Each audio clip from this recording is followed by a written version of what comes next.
प्रिय मित्रों, सादर जय श्री राम। यूट्यूब चैनल पर आपका अभिनंदन है। मैं आचार्य पंडित दिनेश शर्मा आज आपसे बात करूंगा विवाह संस्था के विषय में। चूँकि विषय बहुत ही महत्वपूर्ण एवं लंबा है, अतः एक या अधिक भागों में चर्चा होगी। प्रिय मित्रों, ओज, हास्य, व्यंग एवं श्रृंगार रस से ओतप्रोत कविताएं, गज़ल, इतिहास, राजनीति, समाजशास्त्र, विज्ञान और ज्योतिष से संबंधित जानकारी हेतु आप मेरा YouTube चैनल अवश्य सब्सक्राइब करें। बंधुओं, आज हम बात करेंगे विवाह संस्था के विषय में।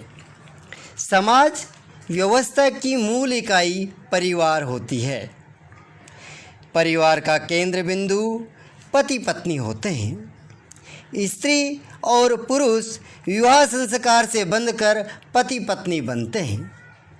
पति पत्नी के बीच एकात्म संबंध बने, यही विवाह संस्कार का उद्देश्य और स्वरूप होता है। इस एकात्म आधार पर फिर परिवार का विस्तार होता है। परिवार कोई तांत्रिक रचना नहीं है, परिवार भावना इसका आधार है। इस परिवार भावना का भी विस्तार होता है और संपूर्ण समाज ही नहीं तो चराचर सृष्टि तक यह परिवार भावना फैलती है।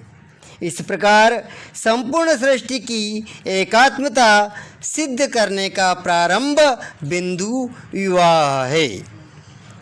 परंतु आज का चित्र अलग दिखाई दे रहा है।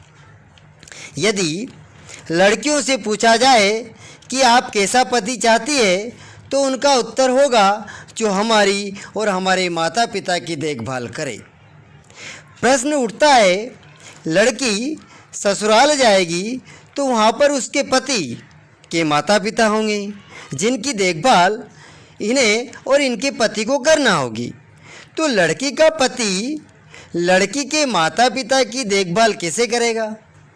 लड़की के माता पिता की देखभाल तो उनका पुत्र और पुत्रवधू अर्थात लड़की के भाई और भाभी करेंगे। यही रीत भी है और व्यवहारिक भी है। तब लड़कियों का तर्क होता है, आजकल के पुत्र तो माता पिता का ध्यान नहीं रखते हैं, वे उनकी पत्नियों के वश में होते हैं। लड़कियां कहती है कि माता पिता ने हमें पाल पोस कर बड़ा किया है, आदि आदि। हमारा भी अपने माता पिता के प्रति दायित्व बनता है। बंधुओं, प्रथम दृष्टया तो यह तर्क उचित लगता है, परंतु वास्तविक रूप में उचित नहीं है। विवाह के पश्चात भी यदि पुत्री अपने माता पिता के विषय में ही चिंता करेगी, तो वह अपने परिवार में समरस नहीं होगी। इस न्याय से सभी पुत्रियां सही अर्थ में पुत्रवधू नहीं बन पाएगी। परिवार के विघटन का प्रारंभ बिंदु तो यही है। आज के समाज चिंतकों की भी यही सोच है कि पुत्र और पुत्री समान है। माता पिता लड़कियों की पढ़ाई पर खर्च करते हैं, फिर उनकी कमाई पर भी माता पिता का अधिकार क्यों नहीं होना चाहिए?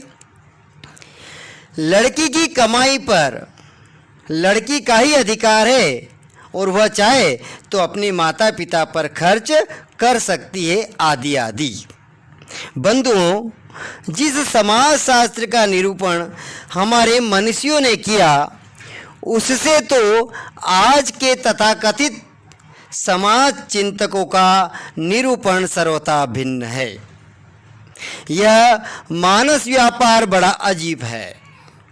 विवाह के बाद लड़कियों का भावात्मक जुड़ाव तो रहना ही चाहिए, उसे सभी मान्य भी करेंगे, लेकिन व्यवहार के जुड़ाव की बात यह ठीक नहीं है। संपूर्ण समाज के संदर्भ में विचार करते समय जो एकात्मता और समरसता की बात होती है, उसी के मूल में यह मानसिकता कुठाराघात के समान है। अतः विद्वज्जन इस बिंदु पर विचार करें। बंधुओं, पति और पत्नी की एकात्मता और समरसता समाज धारणा का मूल आधार है। लड़की जब अपना मायका छोड़कर ससुराल जाती है तो उसका कुल नाम, उसका गोत्र, कहीं कहीं तो उसका नाम भी बदल जाता है। वह पूर्ण रूप से पति के घर की ही हो जाती है।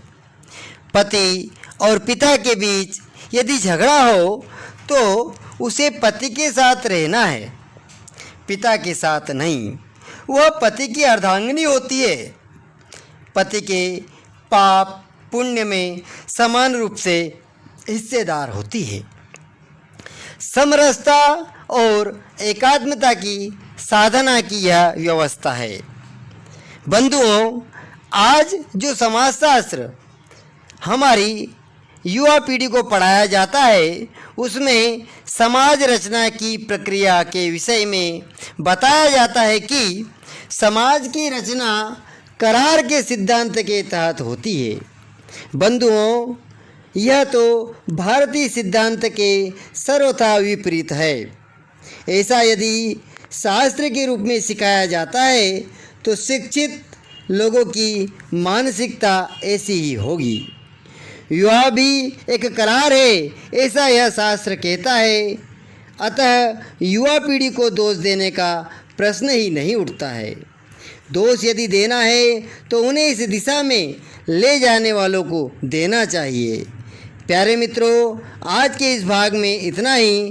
कुछ और बातें विवाह संस्था के विषय में अगले भाग में। आपका बहुत बहुत धन्यवाद। सादर नमस्कार।